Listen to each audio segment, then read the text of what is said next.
Alright, welcome to episode 2 of the Occult podcast. Another channeling episode.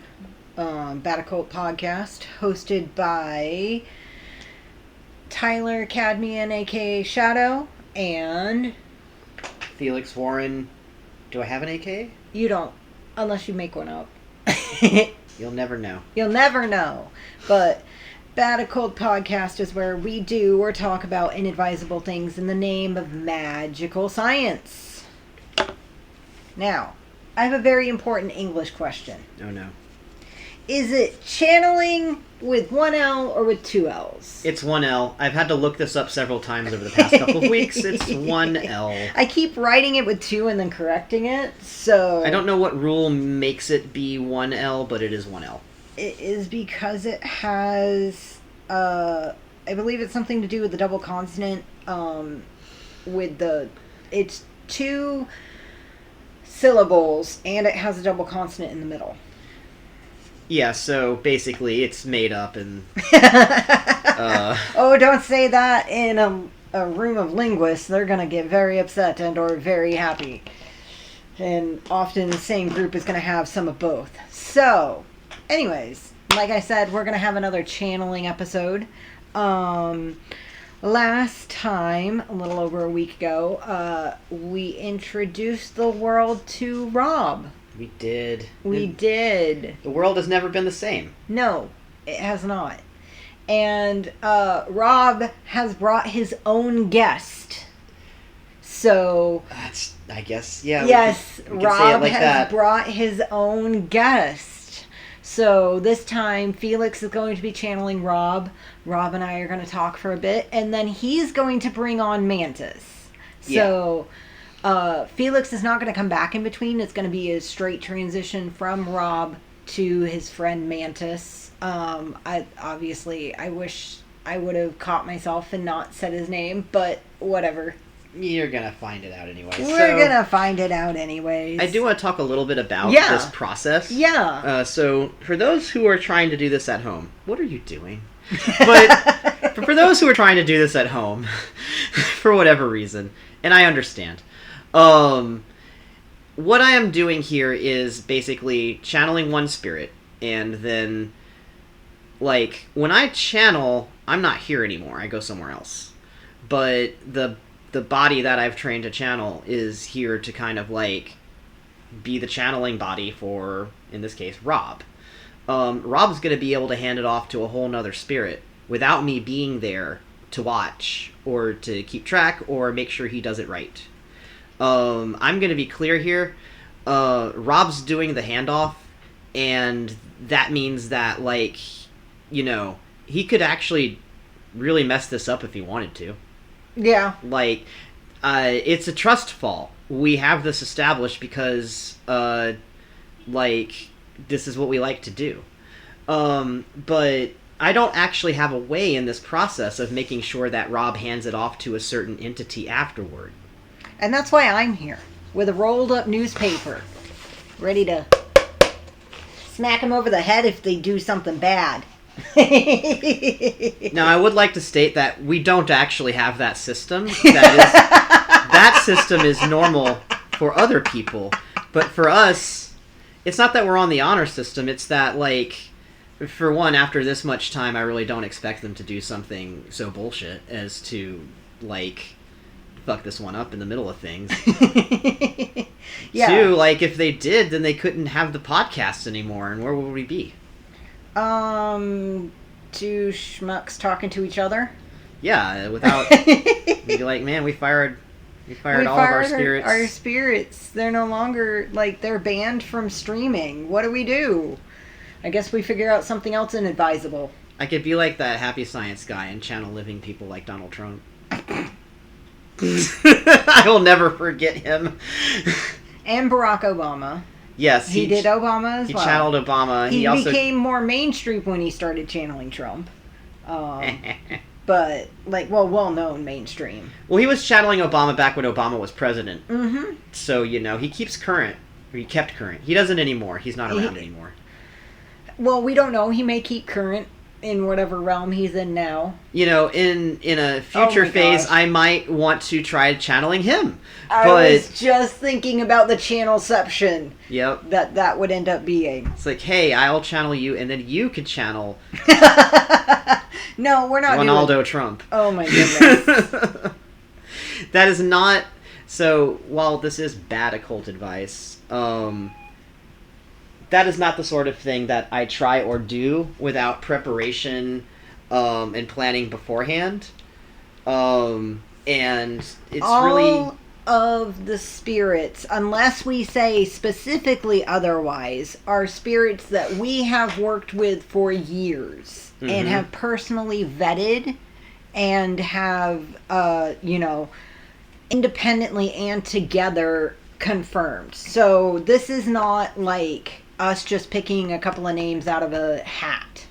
Actually, I'd like to mention that there is something more to the handoff than just Rob, wishing into the air. I have a physical token for channeling Rob. I have a different physical token for channeling Mantis. They're going to switch between the physical tokens. Right. So it's not like he's just throwing his hands up and saying, okay, next guy in.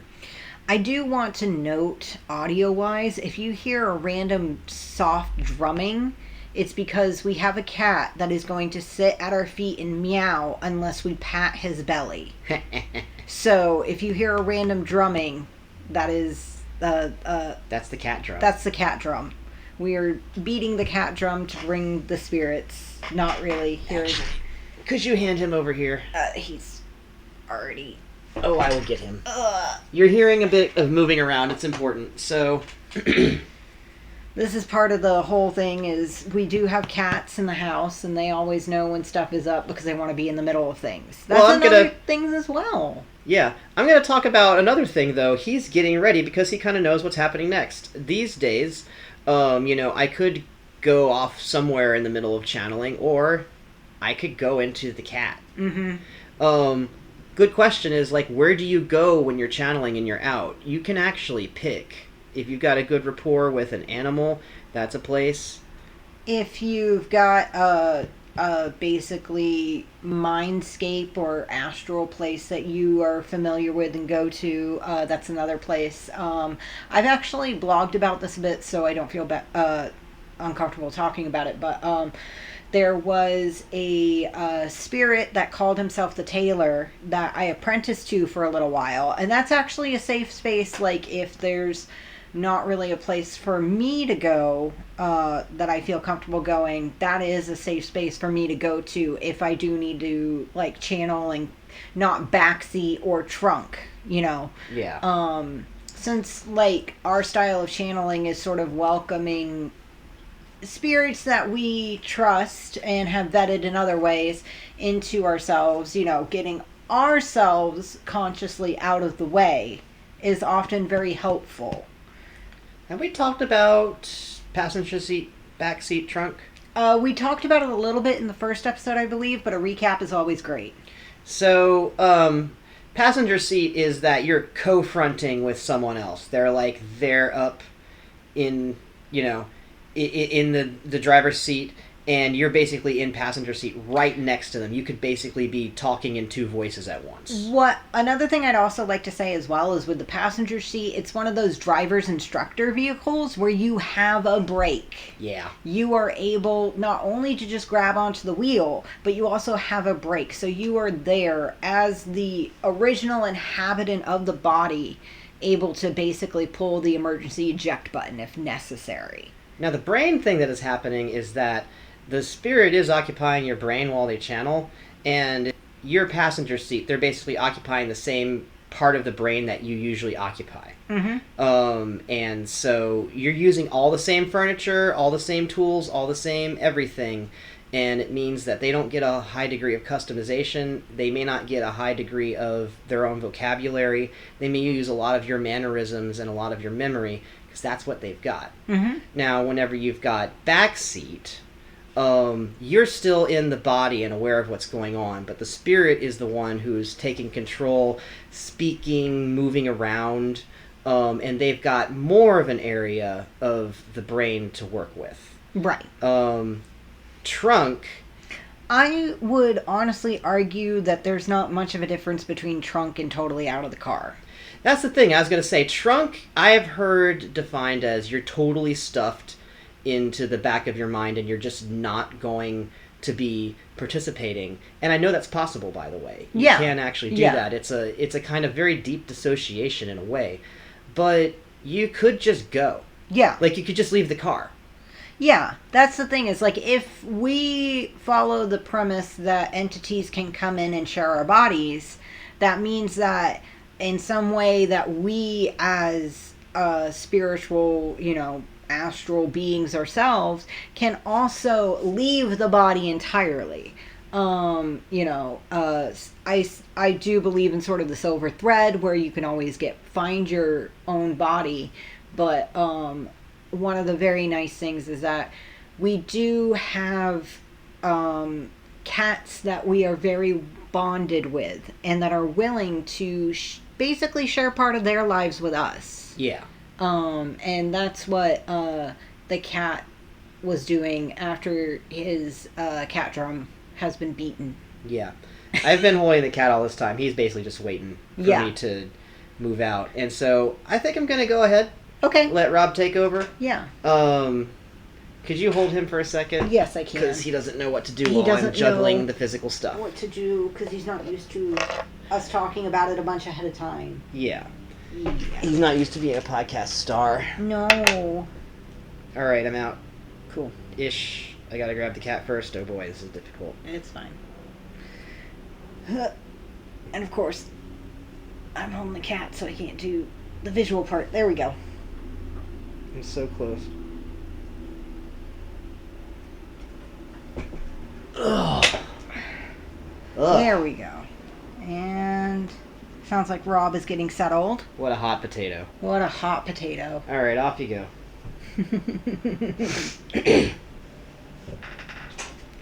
So, welcome back, Rob.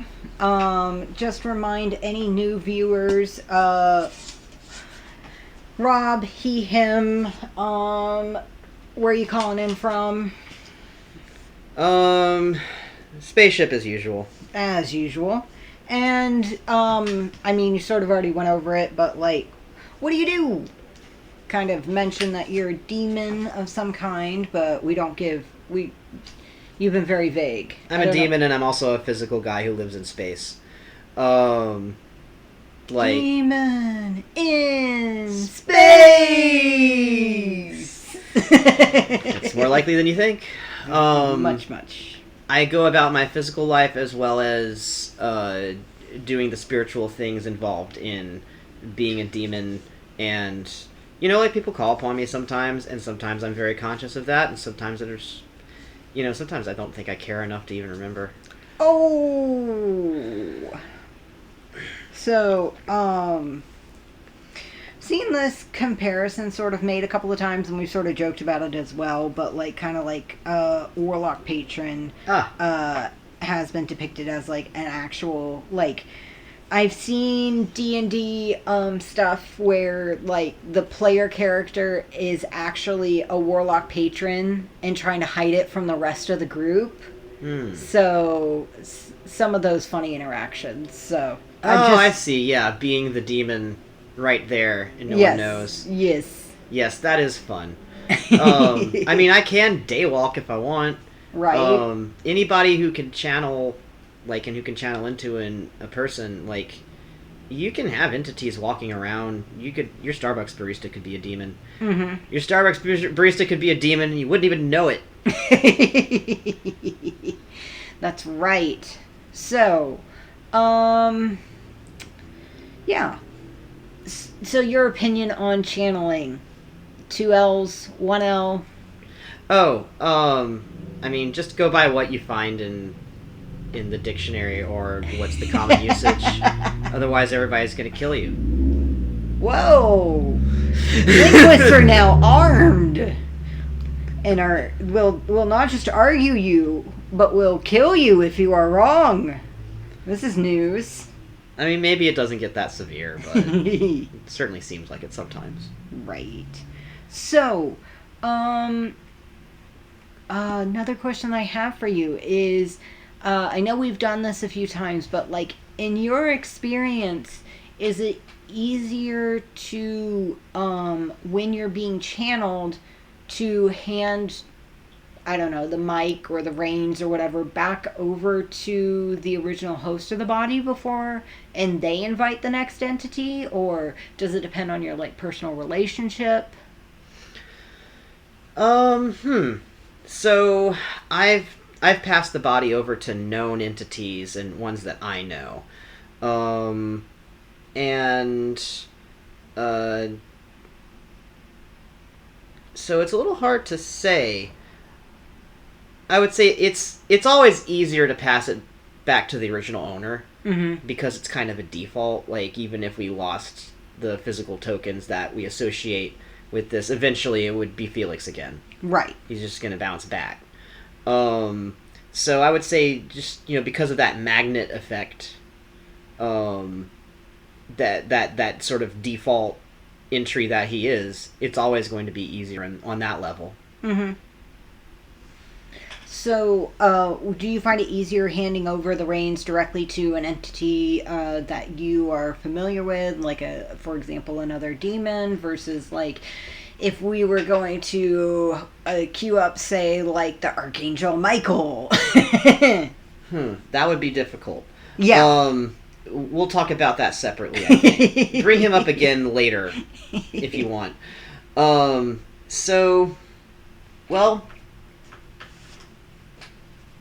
There's what you're doing on purpose, and then there's what's happening. Mm-hmm. Like, there's what's happening regardless of what it is that you want to do. If a large-scale entity truly wanted to take over Felix next, I might not have a way of stopping that large-scale entity. Right. I don't really know what else to say on top of that. It does sound rather ominous. But I want to be honest about what can actually happen, and one of the things that could happen is nothing that we expect or anticipate. Mm-hmm. We have a plan for this podcast, and it's that I just hand off to the next guy at some point. But we can't actually say what will really happen. Right. And that is part of the risk of doing this kind of work. It is experimental. Things can happen differently. Some big one might come through the neighborhood and think that they have an important things to say. Right. Oh, this is something that I was meaning to bring up with Felix, but we could talk about it here. We're actually recording on Tuesday, not Sunday. And that is because of some hiccups that happened on several different levels.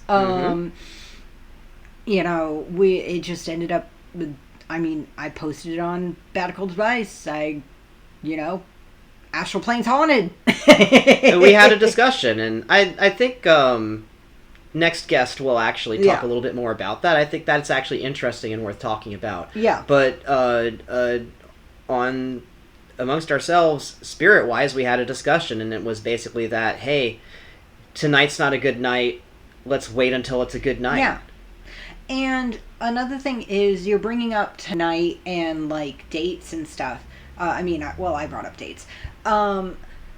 So you have a temporal awareness of time outside of this body, because you said you're, a physical living person somewhere else in space. That's right.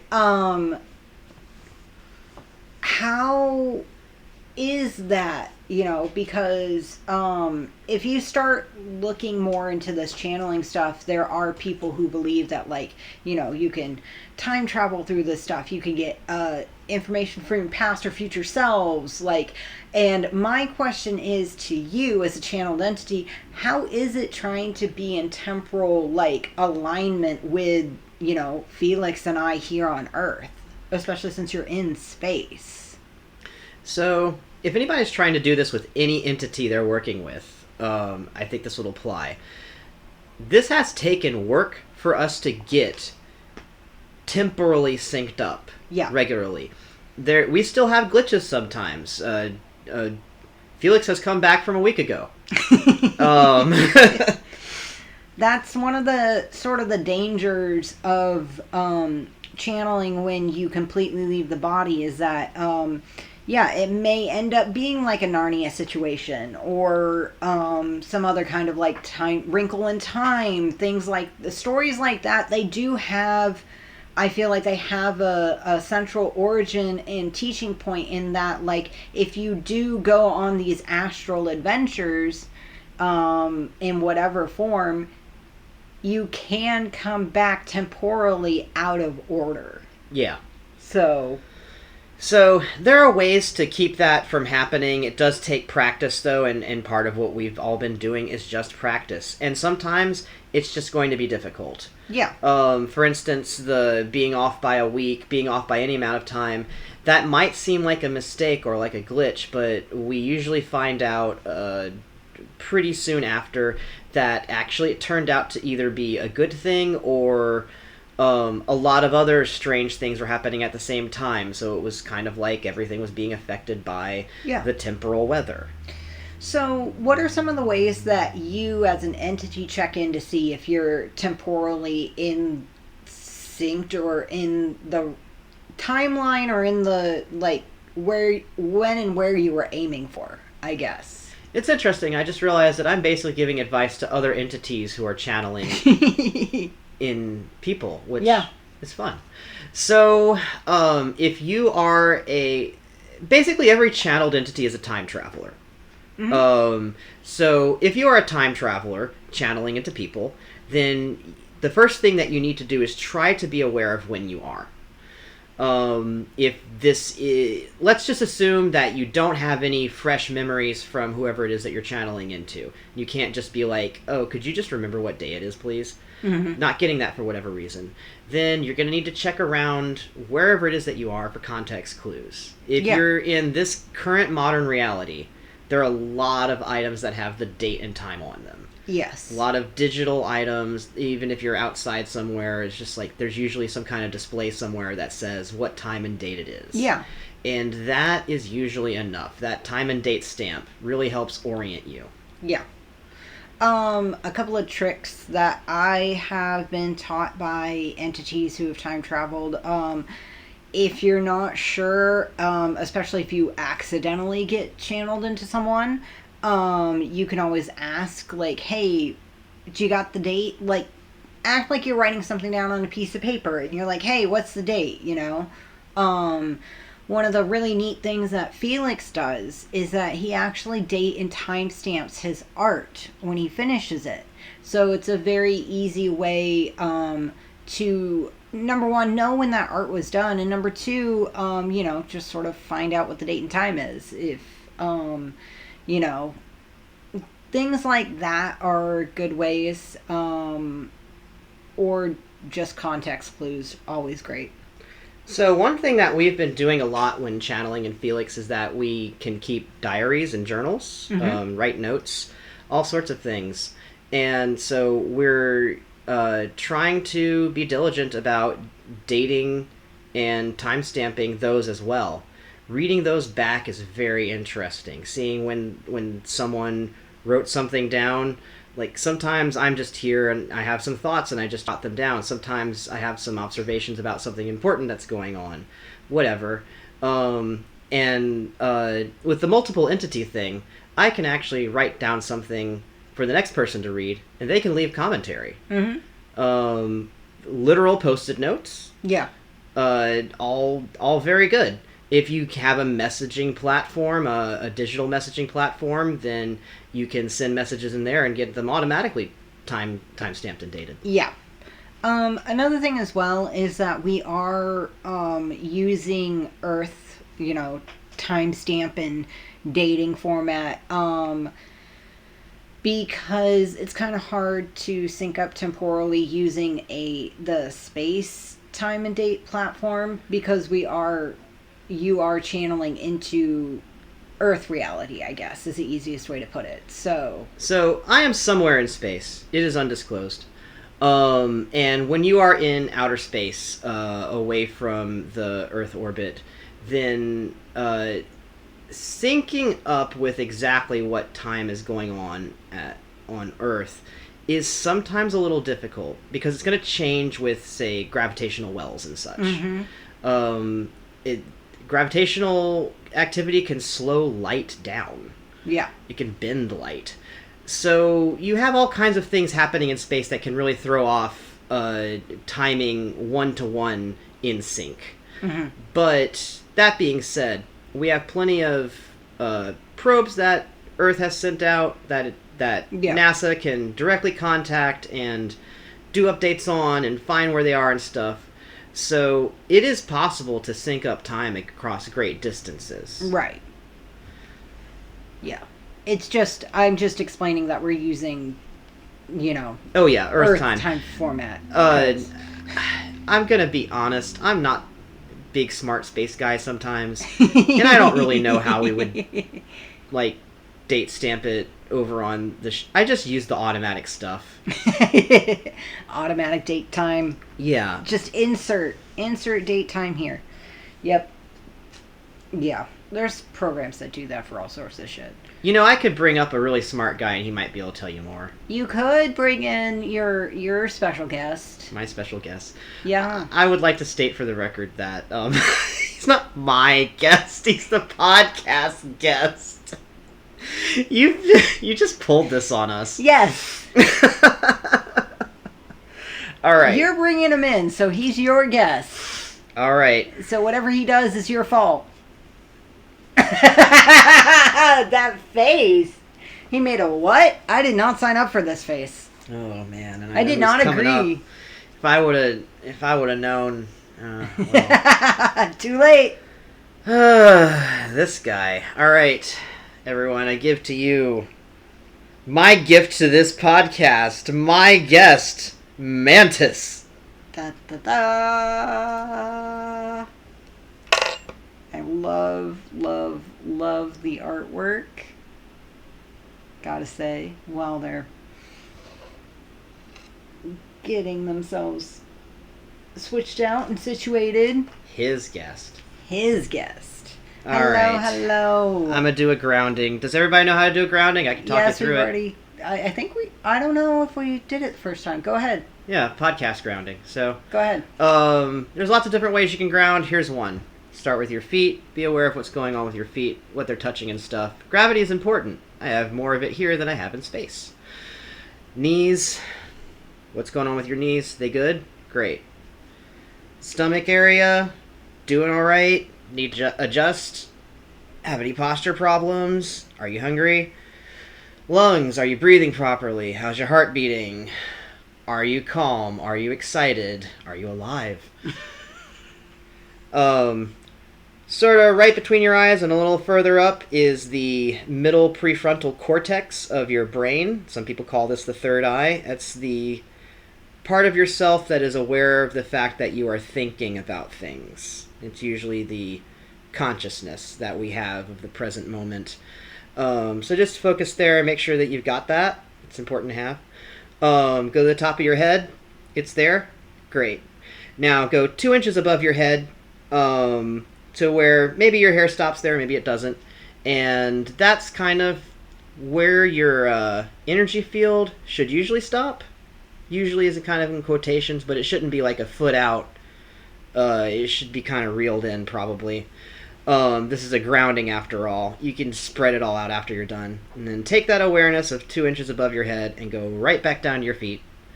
Do this 3 times in a row if you're feeling really scrambly. Anyway, I feel a lot here now. Welcome. So, we have a set of questions that we ask every single entity that is channeled. We're going to start out with your name/nickname. I sort of spoiled it at the beginning, but... It's Mantis. Mantis! And gender identity.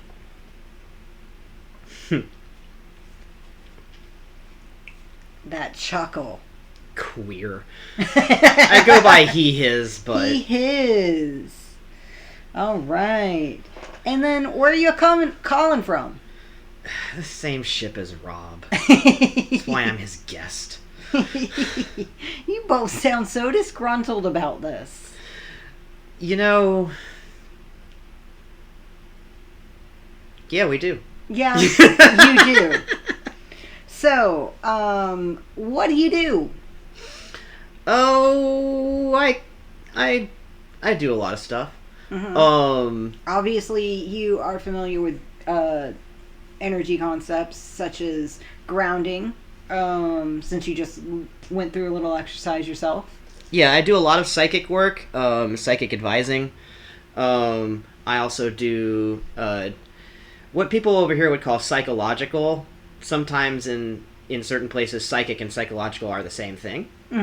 So mental health, therapy, stuff like that. Brain stuff. Brain stuff's very important. Obviously, body stuff as well. So the whole nerve system, I'm interested in all of that. And of course, how the mind works. Yeah. And different tricks that you can do with it. Such as being in here when I'm really physically somewhere else. Yes. So, I know Rob has sort of self-identified as a demon and also someone who is incarnate in another physical body elsewhere. Do you feel similar to him? Obviously, you've mentioned you're on the same ship as him, so you're physically from space calling in. Obviously, I have a physical existence somewhere in your physical reality, and that is something I do participate in. Rob and I experience reality differently. Every incarnate person will experience reality differently, as well as every other entity. And so I'm not trying to say that something really profound there, but the way that I experience myself and the various parts of myself is different. I have a different awareness. So I have an awareness of, say, I don't want to call them alternate selves, but you've got multiple realities. Right. Multiple levels of reality. And I have a lot of awareness of those facets of me. I have a very good awareness of my own self and my own identity. Okay. I know those as well. Gotcha. So, in talking with and about you, Mantis, the comparison of Jane Roberts and Seth and like Seth 2 and those kind of topics have come up. So I'd like sort of like for anyone who doesn't know, Jane Roberts channeled her higher self known as Seth and recorded it and has channeled live and written books, and this is very well known to anyone who's done any sort of like research into this kind of field. So I like your sort of comparison of how you feel compared to what Jane Roberts and Seth have done. So I am not Felix's higher self. Which would be a big distinction. Felix's higher self has not shown up on this program, as far as I know. Nope. So we are outside entities channeling into Felix. Right. That being said, I have what you would call a Seth. I have my, I don't want to call higher self, but there's other parts of myself that could come in and sound very big. You're right. With Jane, she had a way of delineating this. And right. So Seth was her higher self. And sometimes Seth had a Seth, and that would be Seth too. Right. Seth's higher self. Because it's not just that humans are over here in this one low place.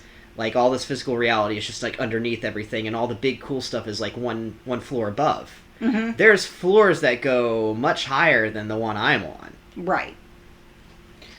So, like, I was more bringing it up because you said you had awareness of other selves. Yes. So the higher self-awareness, as it were, I have, that would be kind of like, if you had all of your other selves and then a multi-consciousness above that, it would sort of be like that. So, I would say instead of higher self-awareness, I'd almost say a greater self-awareness. The only reason I use higher is because these are numbered in dimensions that keep going up. Ah, gotcha. So, in the household parlance, we've been basically saying sixth dimensional awareness is whenever you're aware of, like, having a a totality of self. Mm-hmm. Above selves, only because if you would put this on a piece of paper, you'd have to put it somewhere. Yeah. And it would be above. Yeah. Yeah. And I mean, you kind of have to get... It's sort of like bird's eye view of a bird's eye view. And like some of this dimensionality stuff, Rob was talking about it a little bit on last podcast, and I'll say it again. It kind of breaks my brain even trying to think about it. So where you're at in your selfhood, I guess. Obviously, I would say you have, on the average, more of a 4th to 5th dimensional awareness on day to day. So, let's talk about this. Yeah. So 4th dimensional is temporal, like you get your linear time positioning. 3rd dimensional, you've kind of like, that's before you really get time. 3D is basically just physical space. I would say 4th dimensional, I mean, that's sort of 3.5 dimensional is when you're aware of time. Like average. True 4D, what would you say is true 4D for you? True 4D is basically being able to recognize temporal disturbances, not actually be able to cause them yourself in most cases, but most of the time, like, deja vu happening.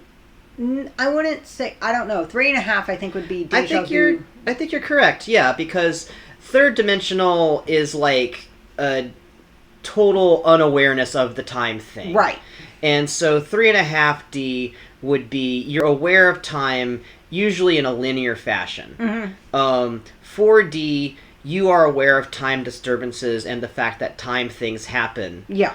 5D, you are aware of your other selves. You have an actual awareness that they are there, and also sometimes you might go be them or something, or you might experience them being in you. Decrypting Rita. Yes, so that one where you see the 4 different versions of her. That I'd say would be 5D. Yeah. I think towards the end of that comic was getting towards 6D. Once you reach hive mind, you reach your own hive mind, your own awareness of all of yourselves and the fact that you have an awareness of that. That would be 6D. And that in that awareness level, you can gain control over the 5th dimensional self herd, as it were. It's not that you're the uber controller over them. It's that, like, if this... In a 5th dimensional awareness, you and an alternate self might be aware of each other and might just constantly be stepping on each other's toes. Right. In a 6th dimensional awareness, you two know each other's lane, and you also kind of understand your greater movements, like... Yeah. It's more like, instead of being tied together in a 3-legged race where neither of you can agree who goes first, it's like being in a 3-legged race where you're working together. Also, it's a baton race, so you have to hand it off to another one of yourselves. On YouTube, all those people playing Change Together. Ah. In Change Together, if you were able to just have all several of those people who are playing it at once just totally perfectly move all the time and not have any disagreement, you've got 6th dimensional awareness. Ah. So drift compatibility. Drift compatibility is... Yeah. That is actually a good place. And then I'd say 7th dimensional, you're transcending the actual personal identity into other identities into a mass consciousness. Gotcha. That gets really complicated. Yeah. Most people stop at 6 and should. Yeah. 7, 8, 9, so I'm terrified of the 7th dimension. It's not so bad, but it's a little weird compared to being in 3 or 4D. Yeah. So, and I mean, even talking about this stuff is like, so, of course, I'd be a little bit terrified of the 7th dimension. So yeah, anything you want to share about your relationship with Rob? I mean, you both said that you're coming from the same place physicality wise. Yeah, so, Rob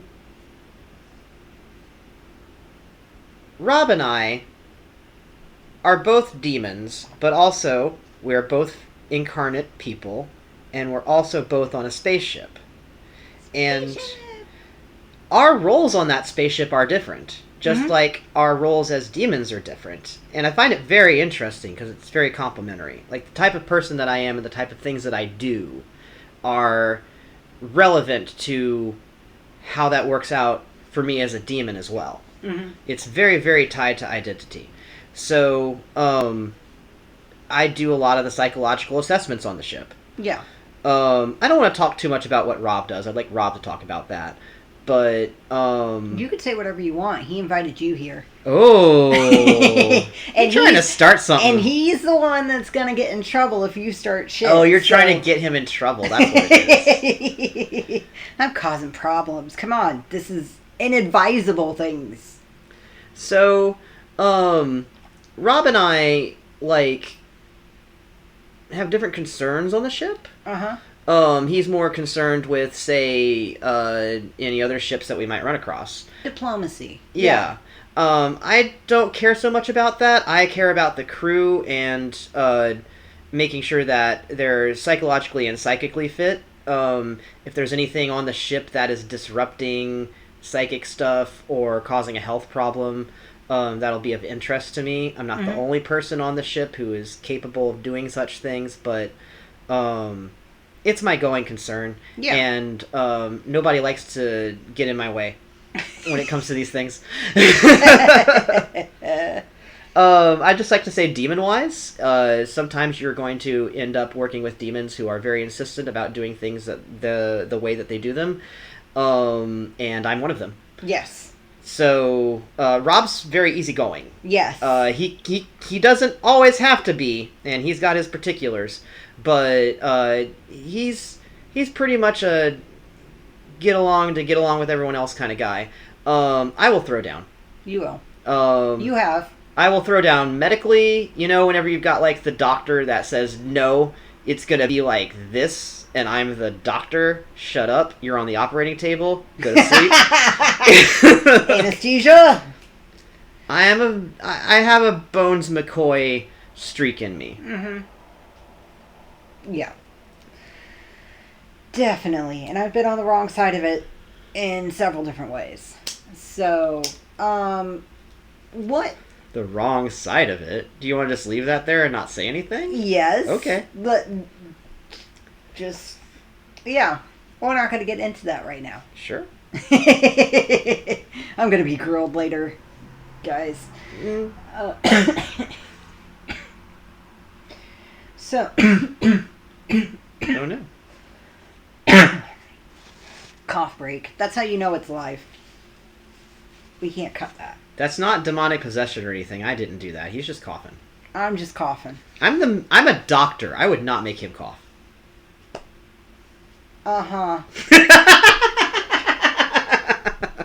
You guys are missing the absolutely most incredulous look I think I've ever given to Mantis. Oh, an eyebrow. Eyebrow. So, I would like to mention that right now we're using the portraits and stuff. Yeah. It will be interesting at some point to show our faces and see the differences in the actual face that Felix has for channeling. I know that will be a future thing. It's not... I do want to talk about this a little bit because it's not really... That's one of the, I feel like, misconceptions when it comes to channeling is that your face is going to change entirely. The way that entities hold themselves when they're in a channeled body can make the face look very different, and it's just a matter of the shadows. I've personally done a lot of like cosplay, stage makeup, different kinds of stuff, and I know how to do that with contouring. But beyond just that, it's more of mannerisms, facial expressions, micro motions that flash across the face. The way that they're displayed are very different if you're having an entity that has full possession of the body, like Felix was saying. Not being in the front or even the back seat allows the entity to be able to like emote with more of what they're used to, I guess. So. I like to. Man, I don't really know where to go, but I'll go there. So a lot of times when people channel entities, it's for a special occasion. They're looking for a deity to show up for their party. And they need that deity to do these all these very specific things on a schedule. And so they're expecting that the deity or the spirit or whatever is going to show up, do these exact things, and then go.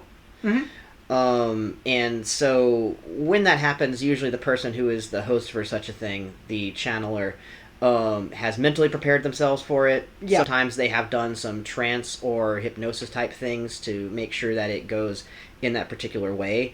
And so also the surroundings, the people around will have their expectations.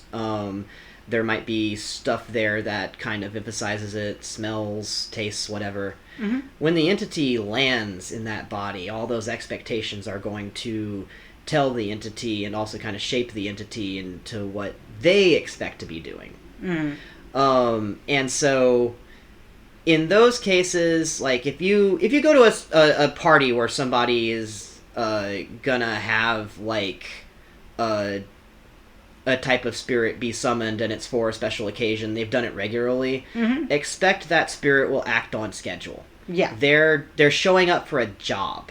Right. And so they're going to do certain things, and they're not really going to necessarily talk to you a whole bunch while they're there. Yeah. Or open up personally. They might. Who the fuck knows what they'll do? Hey, they could just freaking derail the whole thing and be like, nope, I'm going to talk about this person about my personal life for the whole 30-minute hour time you had set or whatever. But they usually won't. Right.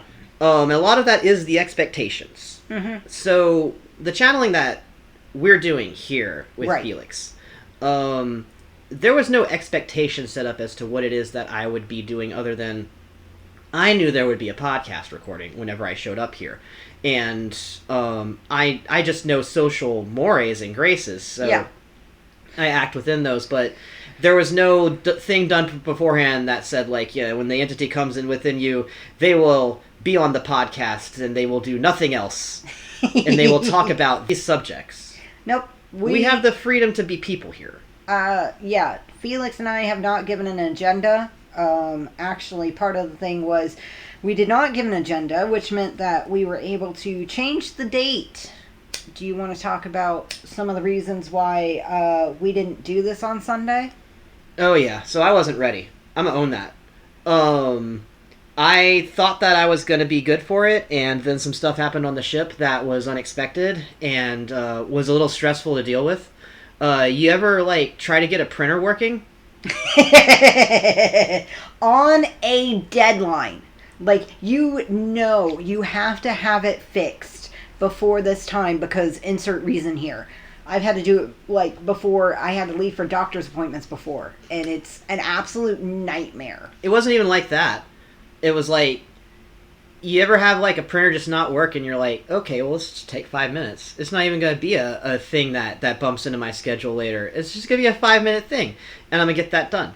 And then it turns into, like, 5 hours, and then you realize that not only is that happening, but a couple other things are happening, and now you are very stressed. Yes. And when I'm very stressed on the ship, in my body, wherever my body is, when I channel into someone else, this way, this personal way, Yeah. that stress goes with me. Yeah. Now, if I were being channeled in a way that was supposed to be like God form, show up for a special occasion type stuff, I might not have to take my physical consciousness from that physical place and then insert it to this physical place over here. I could come from 6th-dimensional awareness and, Right. and insert down there. But if I did that, I probably wouldn't know when it was. Right. And that's one of the things, like, because we are sort of in this temporal lockstep, in order to have this continued, as much as possible, linear relationship, there are limitations. And one of that is stuff happens. Rob has mentioned it. Mantis has mentioned it. They are coming from physical incarnations. So they have stuff that happens in their physical lives. And, I mean, yeah, we don't have to be in temporal lockstep. We could pull a Mantis from an earlier or later time. We could pull a Rob from an earlier or later time. But that's not how we're agreeing to do it right now. So that means that, shit happens. One thing that's been very important to all of us, you, Felix, everyone that's been a part of this channeling thing, is that we're all very interested in science. Yeah. And an extremely important part of the scientific method is controlling your variables. Yes. And if we had me coming in from any old time, any old reality, we would not be able to have a conversation about, for instance, there's psychic stuff that I'm really interested in, experiments that I'm doing, or observations that I've made, and I want to follow up on those observations. And how can I do that if there is no linear progression to that? Right. It would be maddening. And we've had this happen. Yes. Where, different entities have come from different times and tried to talk about things. Yes. And for you and Felix, it's completely out of order. I think you're a good entity to actually talk about this because you are interested in the psychological, psychic, temporal. Like you mentioned, you want linear time so you can observe experiments that you have done or are doing in this reality. And I just want to straight up bring it up. Methane was horrible. Oh, gosh. Methane was horrible for everyone.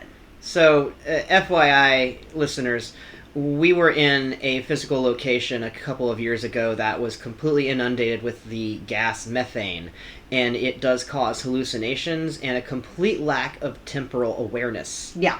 And it was awful.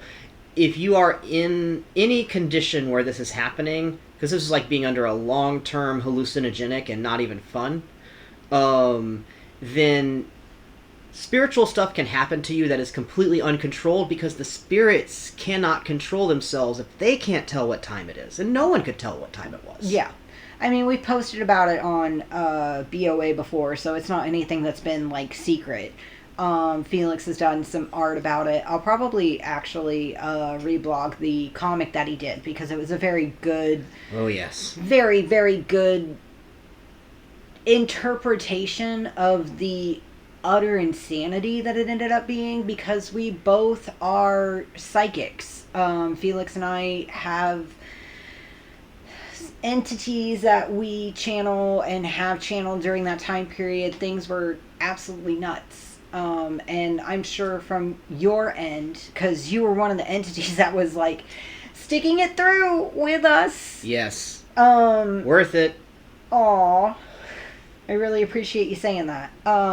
But I'd like to hear what you can share of your observations. Wow, you're really bringing me back into the sauce, huh? Yes.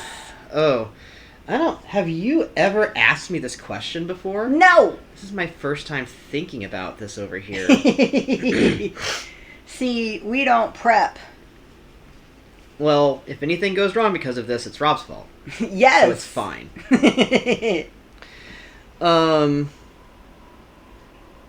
So, one of the things that we're dedicated to here as demons is admitting mistakes here on the podcast. Mm-hmm. We would like to make sure that all of you people know that spirits can mess up and usually just don't want to talk about it. Dun, dun, dun. Hey, have you read a Greek myth? Did you know a god could fuck up? Did you know a god could fuck up repeatedly? Did you know a god could fuck around repeatedly? Oh. But I do like you bringing this up because, there was a lot of fuck-ups. People were trying to, I'll just say it.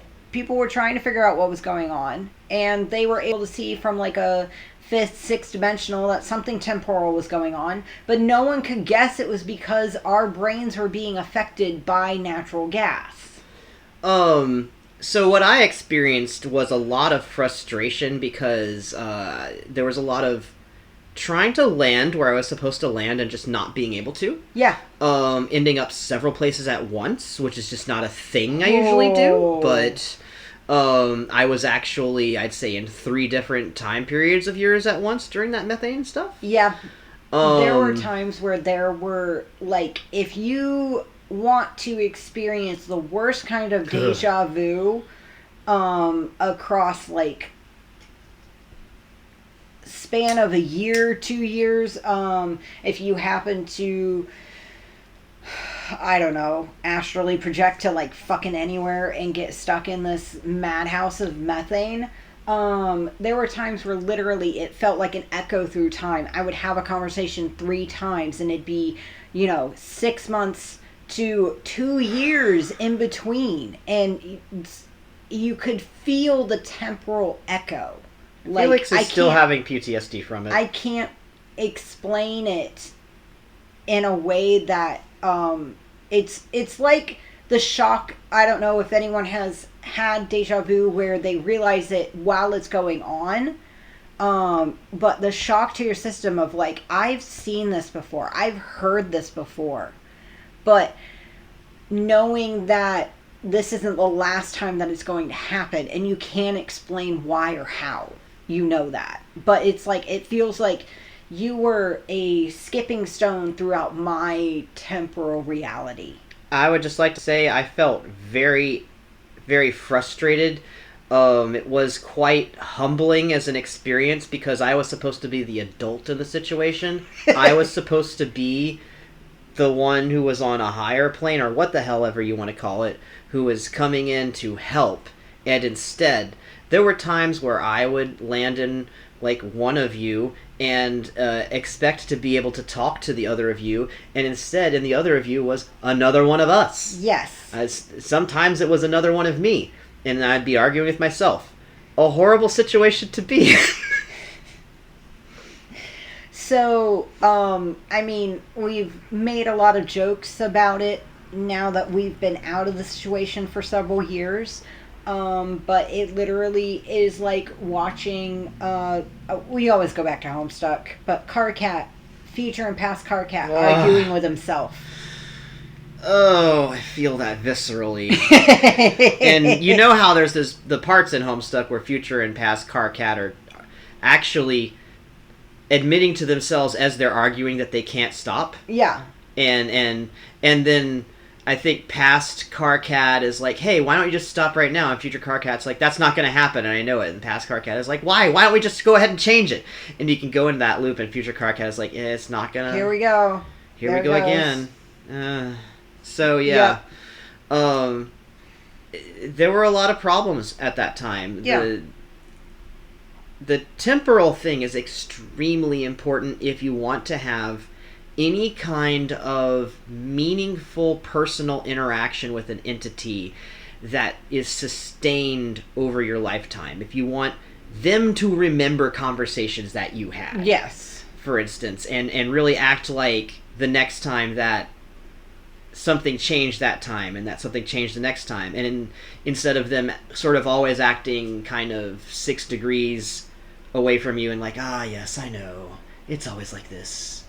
Just kind of distant, not really attached. That's a very 6th to 7th dimensional awareness thing. Yeah. And if you want to get any closer, that time element is extremely important. Yes. So, do be aware, just PSA, if you're having stuff that's unexplained, uncontrolled, whether it be personal, whether it be like spiritual, just check your surroundings. Could be anything from black mold to oh my gosh, methane, yes. To carbon monoxide poisoning, nutrition, lack of sleep. Yes, nutrition, lack of sleep, any sort of like extreme stress factors, if you have, I will be 1,000% honest. I always try to be. I do have a psychological dispensation or history of psychosis, family history. So that is something that is always double checked for myself in particular because of that. So, obviously we're talking about channeling rather cavalierly, but this is coming from years of like checks and double checks and is this actually happening? Is this just, whatever? And one thing that's always been consistent is that we were actually able to figure out some of the side effects of methane on like spiritual levels because we were doing this stuff while we were inundated with methane. We would never be able to do this experiment on purpose. Never. It would be completely unethical. It would be horrible. I, the demon, say that experiment would be completely unethical, and I would not willingly participate. I would never, I would not wish this on my worst enemy. That's how bad it was. But we learned a lot. We learned a lot of things that we didn't know we needed to know. But very specifically because in this sort of grand channeling entity communication experiment, we wanted to establish relationships with not just the goetic demons that we're summoning, but also with, Rob and Mantis. And that involved a lot of learning how to do stuff temporally a lot through trial and error. I'd like to tell the audience about something that you and Felix did at certain times regarding us that actually helped us. Yeah. Okay. Sometimes they yelled at us for being rude or showing up out of order. Yeah. We got yelled at. I got told several times that what I was saying was not important enough and I needed to go. Yeah. And you know what? They were right. Yeah. The biggest thing to remember when you're channeling as here on Earth is that this is your reality. They're coming in as guests from whether it be another quadrant of this reality, from a spaceship, whether it be from a different plane, that they are guests of this reality and they are guests of the people who are hosting them and the people who are like basically talking with them, and that it comes with certain expectations. So, yeah, we've never been orthodox in our summoning or channeling, but like, if someone's being rude, we're going to tell them. Yeah. If someone's being stupid, if someone's like trying to run around when like in a body that's been injured, we tell them to sit their ass down, put their feet up, and just stay there. I feel like part of it is between the relationship of Felix and I. We know each other very well, and so we're able to inform the entities that come in that like, hey, this is going on, or yeah, you shouldn't be doing that because X, Y, and Z. Yeah. I mean, Felix actually has certain physical problems brain-wise. Yeah. And he's talked about this a little bit on his YouTube channel. He's missing parts of his brain that you all have. Yes. And it means that whenever we are in here, we don't have them either. Right. Some of it can carry over. Like, I have a physical brain that can do some of the processing and that can come over here. But that involves telepathy work. Yes. That means I don't get to use this brain over here to think that. And it makes it different. Mm-hmm. And, other people out there are not going to have the exact same thing that's going on with his brain, but they're going to have other things. Right. All of these things make it different. Yeah. I mean, with myself, I actually have a physical injury that is easily strained. So, any entities that I happen to channel need to be very aware of that, because it's a nerve injury, so it's one of those things where it can be almost invisible until it's not. Yeah. And depending on how connected they are with my body, they may not feel that because they are not connected to my nervous system. And so being aware of things like that is very important, and that's just part of, learning to converse with the entity as though they are piloting a Gundam. Well, and the entity actually fucking grounding whenever they land? Yeah. I'm not gonna say that Rob should have done that. He did something else. Mm-hmm. I did that. And I felt at the time that it was important, and also sharing it was probably great for the podcast. Yeah. But, there are a lot of entities that are actually known for their ability to channel into a person and not feel pain. Yes. And so if you had an entity channel for the first time and you wanted that entity to actually be aware of what the body is feeling, yeah, you would have to have them sit down.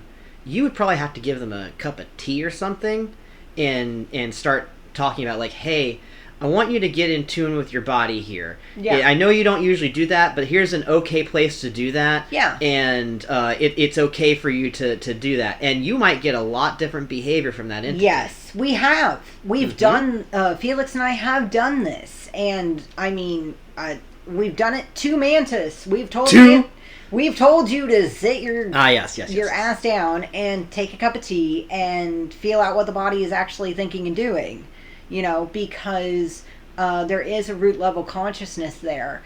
And reminding entities that they are not just floating heads, talking heads, that they are their head is sitting on a body that they are consciously or subconsciously controlling, is something that we've sort of come through trial and error. And I think I'd like to have you sort of share your end of the experience, because you're one of the entities that we've done a lot of this work with. Honestly, between you and Rob and a few others, like, you guys have sort of been the guinea pigs that have provided the blueprint for what Felix and I tend to do normally. So, like, going from talking head to fully aware of the body. So we've been pretty willing to do all of this. I wouldn't call us guinea pigs in that way, but willing subjects of an experiment, sure. The experimentation is kind of mutual. We're also running our own experiments, as it were, and y'all are participating willingly, which we appreciate. So, having the opportunity to actually connect with the physical body like this and just choose how I do it, and not, like, one of the things that I've experienced as a channeled entity here and in other places, other bodies, other contexts, the experience of being very closely watched. And constantly there's sort of an expectation in the air that has a weight to it. Am I doing the right thing at all times, visibly, noticeably? Because if I'm not, someone may comment on it, and it may mean something later. And when you show up with someone who's doing, like, orthodox Solomonic goetic summoning, oh man, you must perform to a certain standard. And if you have a goetic entity or another type of entity who comes in and they're used to that particular kind of interaction, it's going to take some time and some work for them to drop that facade. It's something you get very used to, and to be honest, like I said, I carry a lot of stress with me wherever I go. I still have certain expectations that will come into play. If I showed up anywhere else besides you two, I would be, like, I'm already on edge thinking about it. Yeah. So. Yeah, be aware of the context in which you are summoning the entity is very important because, like, I mean, it's just like anything else. If you're going to a concert versus a bar crawl versus, you know, a religious ceremony, the way you're expected to act and the spoken and unspoken rules socially, you know, what's socially acceptable and unacceptable are very different. And that is the same thing for, like, you're setting the social expectations of the channeled entity in the way in which you summon and or channel them. And then, you know, if we did a traditional Solomonic goetic summoning for Mantis or Rob and then tried to sit them down and do this podcast, it wouldn't work. I would like to talk about that. So I'm not going to say who I am, demon name-wise, but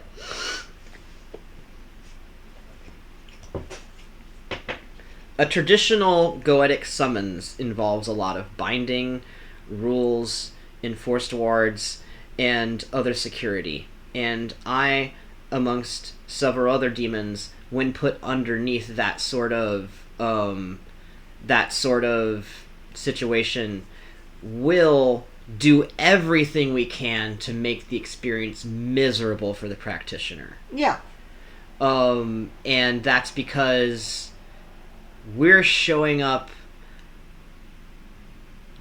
I don't want to say under duress, because I do not want to prejudge what is going on with whoever does the thing. I would say that you are pre-showing up an adversarial role. Yeah. Because of the way in which you're summoned. I am being the villain. You are already expected to act like a quote-unquote traditional demon. That's right. You're being put under lock and key and with the threat of the name of God and, you know, all his angels to rain down holy fire upon you if you don't act in the way in which the summoner wants you to. Yep. And so you're already placed in the adversarial role. So a podcast between myself and an entity summoned in such a way would be very, very different than the casual conversation we're having right now. I think it would be very difficult for you to even record it. I think you would have too many technical difficulties to produce very good results. Yeah, I definitely believe so as well. There is a lot of psychic, magical... temporal stuff that happens, and electronics normally don't do well in that kind of environment. They experience a lot of load underneath that many constraints. Yes. The temporal thing is a big problem because electronics are supposed to process things in linear order. Mm-hmm. And so, you know, aside from the technological difficulties, honestly, I don't think you would be so candid to even answer questions or even start out with saying, hey, I'm going to talk through this grounding that I'm going to do. Yeah, I wouldn't give that away for free. Fuck them. See? It's a very transactional type of interaction that... you know, is part of the reason why Felix and I have embarked upon this experiment, is because we want to know the entities more as people rather than as transactional dealers. And, yeah. It's much appreciated that I can be a guest on your podcast, as opposed to... the astral equivalent of, like, tying you down to the chair and being like, talk! Yeah, I don't want to get too far into that. I think that's a different episode entirely, but I would not advise attempting that. No. So, yeah. We've talked about a lot of different topics. And, you know, just wondering if there was anything on the top of your mind you'd like to revisit or anything that you'd like to share with our guests about? Oh, let me think about that. There's been a couple things, but back to the facial stuff. Mm-hmm. So The facial expressions will be different, and also the face itself, face and body. You'll notice that someone's shoulders look broader. Yeah. That someone will actually look more muscular because of how they're carrying themselves. More solid. They could be more slender. Mm-hmm. And the way that the body carries itself and the muscles right underneath the skin especially can do things that you would just not imagine. Yeah. To change someone's shape, and especially with the face. And so, like, the body itself tries to accommodate whoever is inside it to make them feel like they are actually at home. Yes. Now, there have been some issues, with allowing entities to have freer reign when it comes to control of the body, because they may be used to someone who is taller or shorter or more heavy set or more lithe and, thinner, willowy. And, part of the reminder about the physical body is because they may try to take a step, expecting to land a certain distance away, and it's farther or closer than what they're expecting. Spatial awareness is definitely different. You can see in the visualization, Felix has drawn me with glasses. I am actually legally blind without them, in that my double vision is so bad that I cannot see well enough to drive, which is, you have to have corrective lenses. It's not an option for me. And entities, because I wear glasses and not contacts, there is sort of this peripheral vision that some entities expect to have. And so they will hit things, they will knock things off because they expect to be able to see, up to 180 degrees, and they just can't. Mm-hmm. So, yeah. It's not what you're used to. Yeah. And if I were coming from a 6-dimensional awareness down to here, I might not care so much about what the differences are, because at a 6-dimensional awareness, you're not just one body. Yeah. You are aware of all of these different selves and bodies, and so there's less awareness of the body. It's more dissociated from the body. But coming from a physical existence where I'm very aware of my body there, I have this awareness here that I can kind of, have.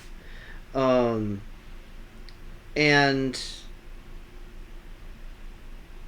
if you had a 6-dimensional one coming down here, it might take them a while to really do that, really connect with that. I think you definitely need some time for the brain to make some space for it. Yes. And another thing as well is that there have been scientific advancements to the point where they have shown that neural networks in the brain are strengthened the more you think about certain things. The bigger the neural network, the tighter it gets, the more of an information superhighway rather than a back road it becomes. And the more that we channel entities such as Rob and such as Mantis, they actually start wearing their own channels into the brain. And that's part of the way that the temporal continuity becomes more apparent, is that they have spaces reserved in our brains. This is true. Now, you might gain some fear from this, thinking, oh no, now I can't use the rest of my brain because this guy reserved all the parking spaces. And it doesn't work like that. For one, you've got a lot more than you think you do. Space management isn't as difficult as you would think. Memory access and storage is actually not as difficult as you would think either. It just takes repeated time. Right. Now, one thing that I think... I don't know if it's different in any other heads than this one that I'm in here, but I tend to stay in a different part of the brain than someone else stays in, and that's more suited to the things that I do and the things that I think about and the kind of person I am. And so... I will say that Rob and Mantis are more logical, technical minded than Felix is. Felix is more artistic. Like, I mean, obviously, he's the one that drew the freaking representations of all of you guys, plus, you know, my little fox elf, which is just adorable. And so he is often in more of that creative mind space, though it's much less right and left brain. I mean, obviously, because of the physical injury that he has to his physical brain, sort of blows some of those theories out of the water, in my opinion. But he is existing, and most of his thoughts and his things like that do exist in a different part of the brain. There are times where, like, I might, if Mantis or Rob are in the body, I might casually ask them something that Felix had mentioned, and it might take them forever. They're like, don't know, because they don't have connections to the part of the brain where Felix was thinking those thoughts. I mean, there are times where I have access to Felix memories, but it's like giving you commentary of a video I watched. Right. And my commentary is different than Rob's, is different than another entity's. Yeah. I experience his memories differently. I tend to experience a lot of visual things, visual processing. Rob gets a lot more deeper feelings and emotions. And that's also the types of things that we work with as entities. Right. So it's not just an arbitrary matter of where I parked in the brain. I parked here on purpose. It's sort of, you park where you are used to processing. Yes. I feel like. And, you know, it's not like hard drive space on a computer that's limited. Like, we literally have tetrabytes of the equivalent of memory storage. Like, it's ridiculous what the brains can do. A very interesting part of that is that surface level thoughts, literally on the surface level of the brain, are more easy to access. And the deeper you go, like the longer time it takes to get there, but also kind of, I'd say the deeper and more personalized the space is. Yeah. And so you could have the same area of the brain with several entities having spaces there.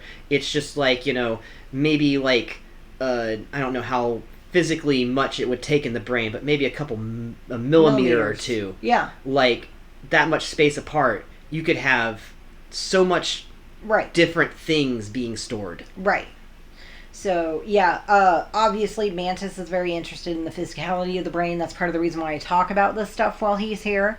I'm very interested as well for various reasons. So, but yeah, so, I mean, this is just sort of an example of some of the stuff that we just casually talk about, because it just comes up like that. This is what Mantis is interested in. Like, I'm not talking about, you know, things that I would talk about with Rob, because Mantis isn't Rob. And that's part of the reason for this transition from Rob to Mantis, is to show that different entities do have different appearances, different sounds, but they also have different opinions. Like, you can't just switch one entity for another. Even like goetic wise, you can't just, you know, flip through and be like, okay, I don't care what this says, I'm picking this demon today and they're gonna go find me money. Well, the go find you money thing, I mean, well, depending on the demon. So, the list of things that they can do is sometimes not the most accurate or the best to go by. But I'm going to go about things in a certain way. Yes. So if someone asks me to, say, teach them a certain skill, you're going to get that teaching Mantis style. Right. And maybe you want that. Yeah. So, yeah, you know, that's basically why we did this episode. And thank you so much for the time that you spent. Thank you for not getting Rob in trouble. or too much trouble. I guess you're welcome. Rob should thank you for not getting him into trouble. Rob should thank me for so many things. Oh my god. So, anyways, is there anything else you'd like to share with our listeners, or any last words you'd like to share before we get Felix potentially back? Oh, he's right there. Mm-hmm. We found the cat. I guess, I'm a doctor. So, everyone, make sure to drink some water, eat if you're hungry, get some good sleep tonight, and eat eat a whole apple to make sure that he doesn't haunt you. Sure, that too. I was just going to say, remember that grounding process. I think it'll help you. Yes. And eat an apple a day to keep this doctor away. It doesn't work, but that's his thing that he said, but okay. Yeah. All right. I'm going to go get the Felix. Thank you. Thank you. You fell asleep. I bet you enjoyed that. So, like we mentioned earlier, Felix transferred himself into a cat, and Mantis is in the process of extracting Felix from said cat. I'm just cuddling the cat. I am totally just taking the time to cuddle the cat. And that was the best audio in the world. Yes. All right, here we go. Thank you again, Mantis, and we will have Felix back here shortly. Ciao.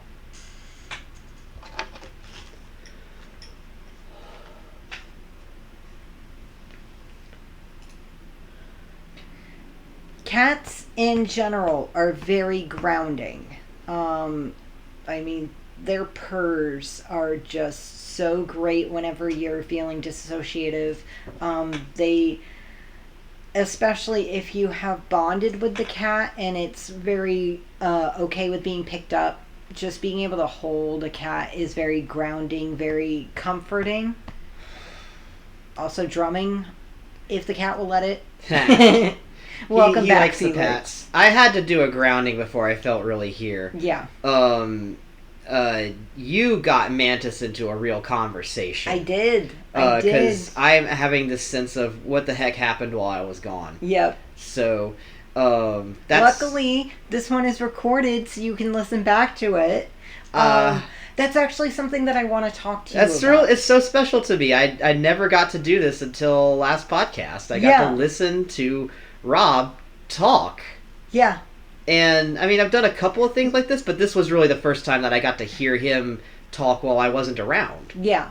Because we've tried recording before, but for various reasons it's been very difficult. So that's part of the reason why we started the podcast, was to be able to record stuff like this and let other people hear it. And I get to listen to this later and find out what they said, because I don't really have much of a... Yeah, he managed to ghost with that one. Holy shit. Great. We were actually talking about storing memories in different places and how... while he slowly wheedled his way deeper and deeper, like he does. I love it. So, honestly, I'll tell you guys, this is one of my favorite parts of Felix channeling, is getting his input after the fact. Because, stuff like... he doesn't remember what Mantis talked about, or, is fascinating to me. I think it really helps that I went into the cat, because last time I just went, somewhere. Yeah. And, I think that meant that my awareness kind of still stretched a bit. Yeah. Whereas, I was specifically solidly in somewhere else. Yeah. And I think that meant that both Rob and Mantis were able to get more room and do more stuff. Yes, definitely.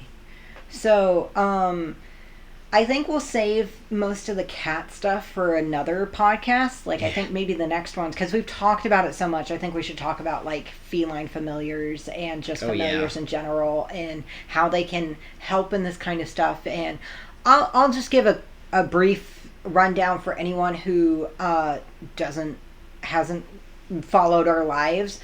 We have 3 cats, and they have picked their jobs. Yes. We have one cat that literally will bully us if we don't feed them, and therefore get reminded to feed ourselves. Mm-hmm. We have another cat that will just absolutely flop on top of you and snuggle you for hours if you're depressed in the bed. And we obviously have cats that are okay with playing temporary host, as long as you're okay with just doing cat things. Oh, yeah. Holly he really loves, I dead named my cat. Oh. I still feel weird using names on air. Yeah. But yeah. I mean, Holly has always been incredibly sweet and very comforting. And then, Holly, Hawthorne, and Storm, they're all great. Yeah. They're all great. So, but we're not going to really mention which cat we use for, sticking a soul into, because it actually changes depending on who wants to. And there's times where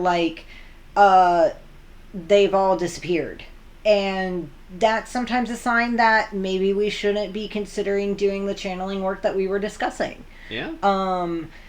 So we did kind of talk about it with Mantis, and Rob sort of said that Mantis was going to talk about it, so he didn't really say much. But do you want to say anything about the fact that we are recording on Tuesday instead of Sunday?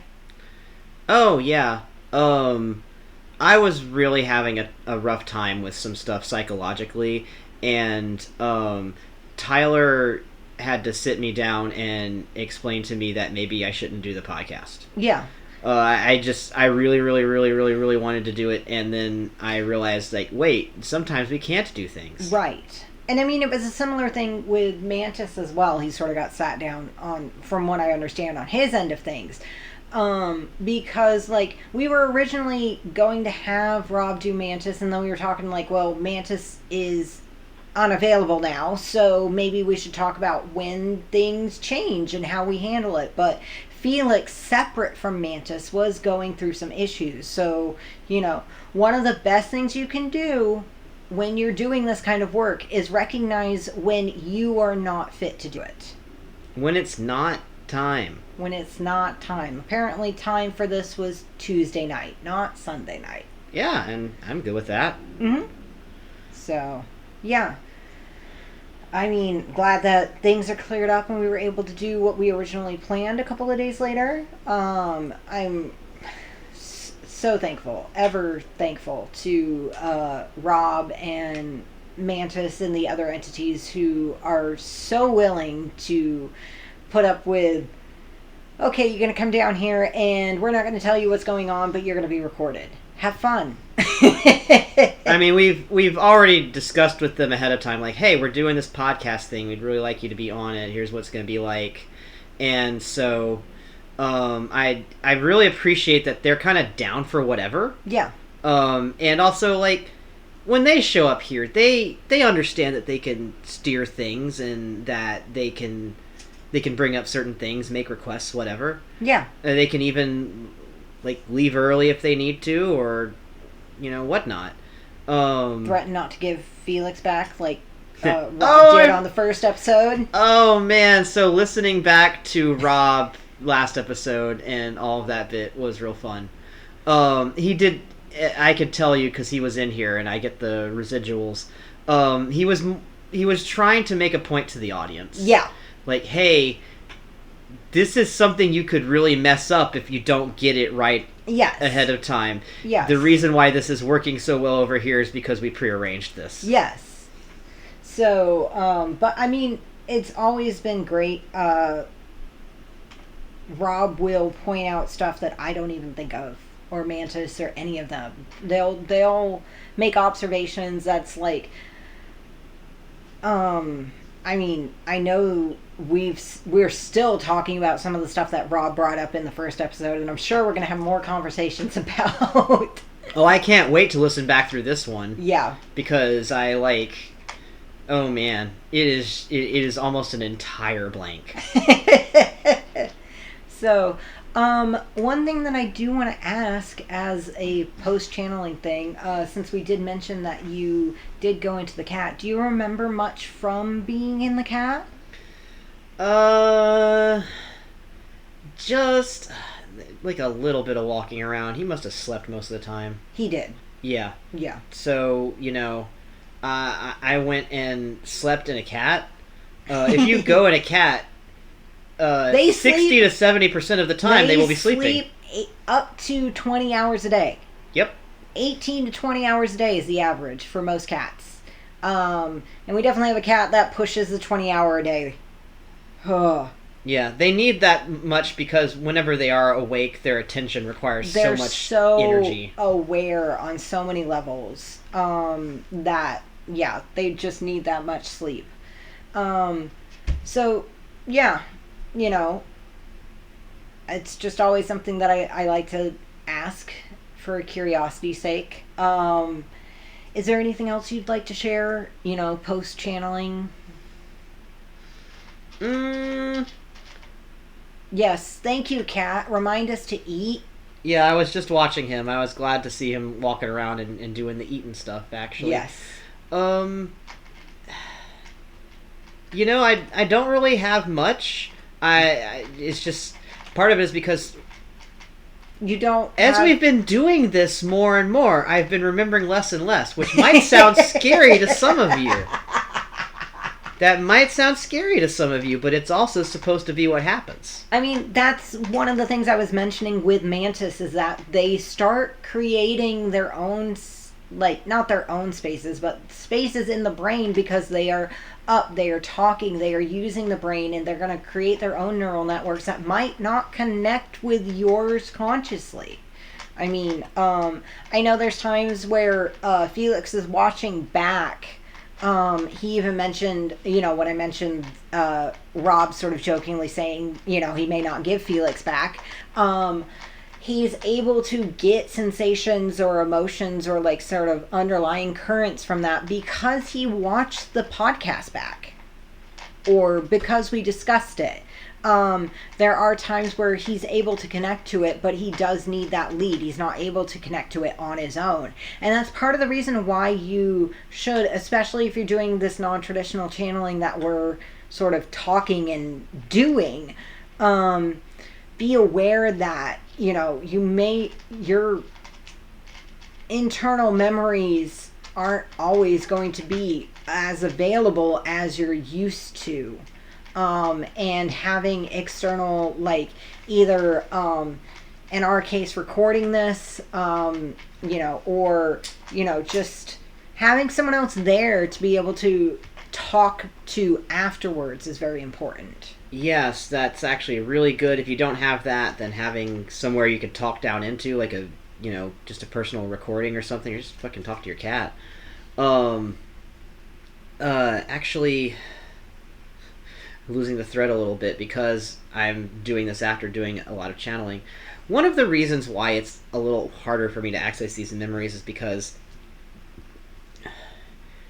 in the beginning, whenever I was doing this channeling, I was noticing hey, I remember a lot from whenever they were there, but also it makes the thoughts and memories that they have kind of weird for everyone to use. Yes. And so I could right now try to think real hard about what happened with Mantis. Yeah. He's the last one to be in here, so that's where I would start.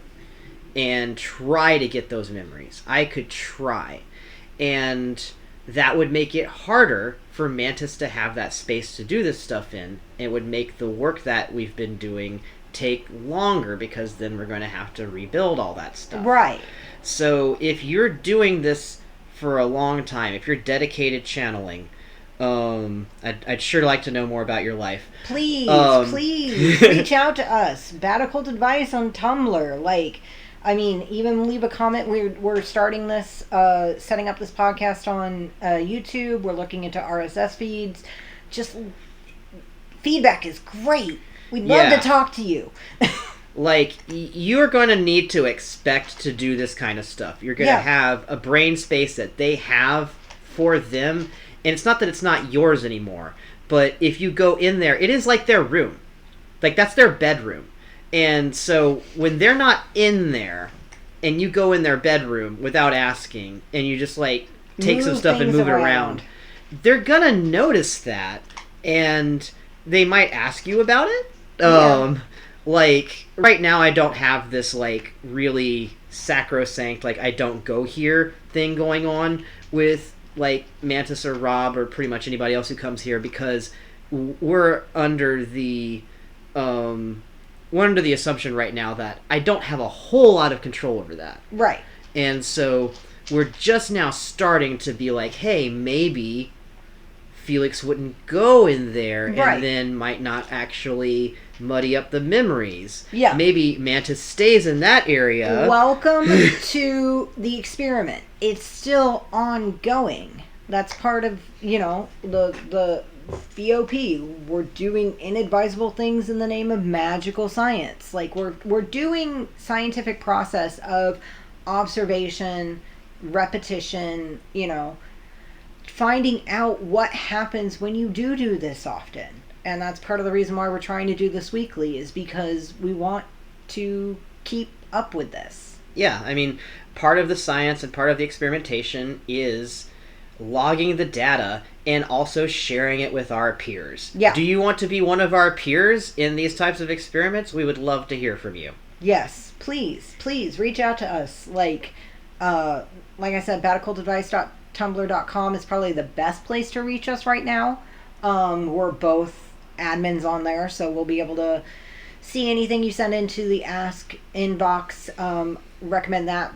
Do we have an email yet for people to send? I don't know if we do. I might have to set that up if someone wants to do something a little bit more private. I think it'd be a little easier for people to reach email. So we'll set up an email for you by next episode. Yeah. I mean, that's part of the thing, is we're still figuring this shit out. So if you have suggestions, even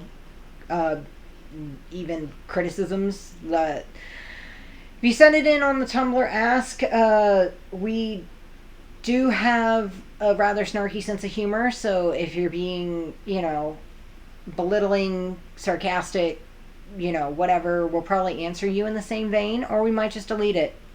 Be aware, we have control of the inbox. We decide what goes up on the, on BOA and what doesn't. And so if we don't like it, we may just toss it in the voids for the demons to gnaw on. Yeah, speaking of the void for demons to gnaw on, we're on YouTube. We are! So Bad Occult Advice is on YouTube. Just go look for Bad Occult Advice on YouTube. We've been on YouTube for a while. Yeah. A lot of the earlier stuff, it might be a little bit weird. Like I mentioned, we did talk a bit about Methane Times. Summoning Saturdays is on there. Oh, yeah. No, wait, that's over on Felix Warren's YouTube channel. Oh, yeah. Specifically. But yeah, there's we've got a couple of a few things on Bad Occult Advice's YouTube that is definitely from Circa Methane. Yeah. Enjoy.